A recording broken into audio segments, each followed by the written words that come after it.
जैसे कि आप सब लोग जानते हैं कि IIIEM डे वन से एक चीज के ऊपर फोकस कर रहा है कि लोगों को एक्सपोर्ट के बारे में, एक्सपोर्ट इंपोर्ट के बारे में ज्यादा से ज्यादा नॉलेज मिलता रहे। मैं लास्ट 10 दिन से दुबई में हूं। आपने शायद लास्ट फ्राइडे को मेरा वीडियो देखा होगा कि जहां पे मैं कैसे दुबई में एक्सपोर्ट करना, क्या क्या चैलेंजेस आती है, कौन सी बॉडी से साथ काम करना चाहिए, उसके बारे में आपको सारी इंफॉर्मेशन दी।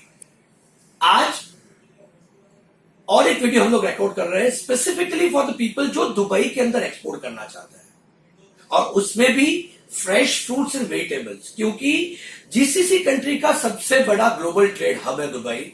यहां से सारी कंट्री के अंदर एक्सपोर्ट होता है।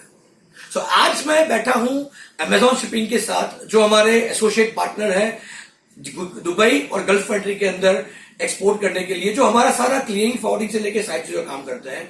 बट अच्छे दोस्त है। मैं लास्ट एक वीक से उनसे मिला, बहुत ऐसा लगा कि सदियों से हम लोग एक दूसरे को जान रहे हैं, क्योंकि हम दोनों अच्छे 20-25 साल से एक्सपीरियंस ले रहे हैं, इस इंडस्ट्री से है। इंडस्ट्री में क्या क्या चीजें हो रही है और क्या क्या प्रैक्टिस से होनी चाहिए, क्योंकि सबसे ज्यादा गलतियां यहां पे ही होती है। सब लोगों को लगता है कि एक्सपोर्ट यानी क्या, माल उठा के भेज दिया। उसके बाद की जो चैलेंजेस आती है, जो यहाँ पे आने के बाद म्यूनिसिपैलिटी की चैलेंजेस आई, या माल खराब हो गया, या माल के अंदर क्या क्या ध्यान देना है, पैकेजिंग खराब हो गया, मटेरियल के अंदर क्या डालना है, म्यूनिसिपैलिटी के लॉज क्या फॉलो करना है। क्योंकि दुबई चाहे कितना भी इजी हो एक्सेस करना, बट वो बहुत स्ट्रिक्ट है अपने लोगों को लेके, अपनी पॉलिसी को लेके, अपनी प्रोसीजर को लेके। सो ये जानना बहुत जरूरी है। इसीलिए आज हम ये स्पेशल शो कर रहे हैं दुबई से, अमेजॉन शिपिंग के हमारे दर्शात भाई है, उनके साथ मिलके, कि जहां पे हमारे साथ मिलके वो एक्सपोर्ट कर रहे हैं। हमारा सारा यहाँ का क्लियरिंग का काम जो है वही देखते हैं। आपको भी कुछ भी क्वेश्चन पूछना हो, कुछ भी चैलेंजेस हो, तो #AskIIIEM लिख के क्वेश्चन कीजिए, जहां पे हम लोग आपको आंसर दे पाएंगे। सो वेलकम दर्शात भाई, बहुत अच्छा लगा। बेसिकली मैं एक वीक से आपके साथ इंटरेक्ट कर रहा हूँ। हर एक चीज की कस्टम की बारीकियां समझी हमने, कस्टम में क्या क्या चैलेंजेस आती है, लोगों को क्या क्या चैलेंजेस आती है। आपने भी जो मेरे वीडियोस देखे, तो आपने भी जो बताया कि कैसे ये करना चाहिए। सो मेरा पहला आपसे क्वेश्चन है कि थोड़ा आप आपके बारे में बताइए, आप क्या क्या करते हैं, कहाँ कहाँ पे सर्विसेज है, और आप किस तरह से और उसको बेहतर कर सकते हैं। सर, फर्स्ट ऑफ ऑल तो मैं सबसे पहले आपको वेलकम करूंगा कि आप हमारे पास आए और ये हमें मौका दिया कि हम कस्टमर से बात कर सकें और लोगों की प्रॉब्लम्स को डिस्कस कर सकें। तो सबसे पहले धन्यवाद कि आप अमेजॉन शिपिंग सर्विसेज दुबई में आए। अमेजॉन शिपिंग सर्विसेज बेसिकली हम लोग freight, forwarding, clearing and transportation services provide करते हैं। और हमारे ये जो ऑफिस है ये specially fruit and vegetable market के अंदर फ्रूट एंड वेजिटेबल से रिलेटेड जो सर्विसेज है वो हम यहाँ पे प्रोवाइड करते हैं। तो हम लोगों की सर्विसेज ये है। ओके जी। और तकरीबन महीने के आप कितने कंटेनर इंपोर्ट करते हैं, कौन से वर्ल्ड दुनिया के पार्ट से इंपोर्ट करते हैं?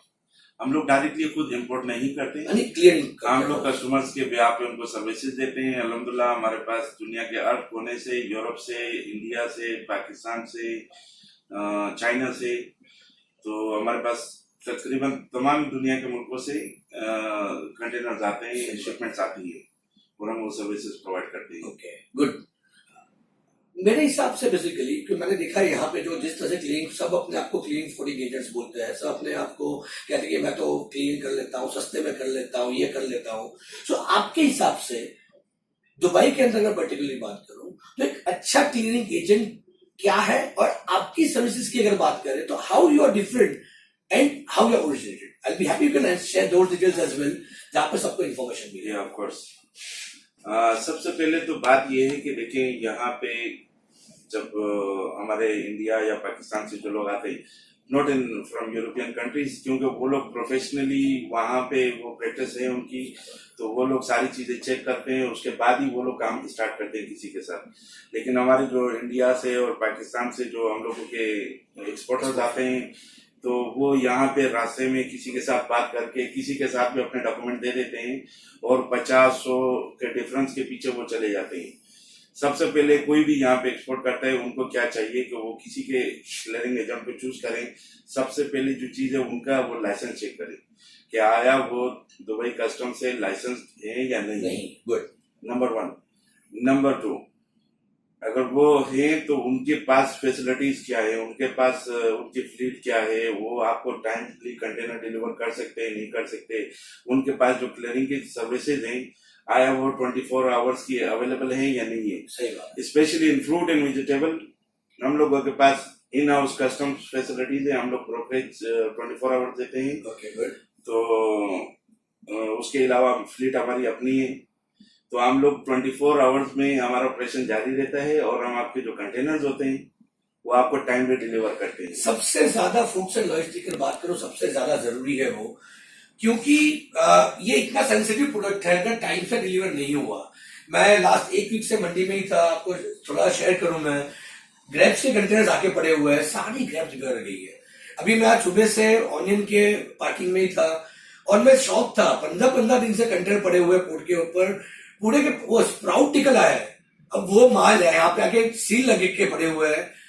दुबई म्यूनिसिपालिटी से डॉक्टर आएगा, उसको वेरीफाई करेगा, चेक करेगा कि वो ह्यूमन बॉडी के लिए खाने के लिए अच्छे है कि नहीं है, राइट, और तभी जाके मार्केट के अंदर आएगा। होता क्या है कि हम लोग ये सब चीजें, हर चीज हमें इंडिया पाकिस्तान में एक आदत बनी पड़ी है कि हर चीज सस्ते में चाहिए, बट हम लोग ये नहीं समझते कि सस्ते की चीज उसकी क्वालिटी भी सस्ती ही होती है, राइट। सो सारे व्यूअर्स को ये समझना जरूरी है कि अपना क्लियरिंग फॉरवर्डिंग एजेंट ऐसा होना चाहिए कि जो हमें टाइम से सर्विस दे, हम इतनी वैल्यू का माल लेके आते हैं। सो 50-100 दिरहम की बात ना करते हुए हमारे कार्गो की वैल्यू, जितना जल्दी मटेरियल मार्केट में आएगा उतना ही जल्दी वो बिकना है। वो समझे, अगर समझ सकते हैं हम लोग, तो हम लोग आराम से काम कर सकते हैं।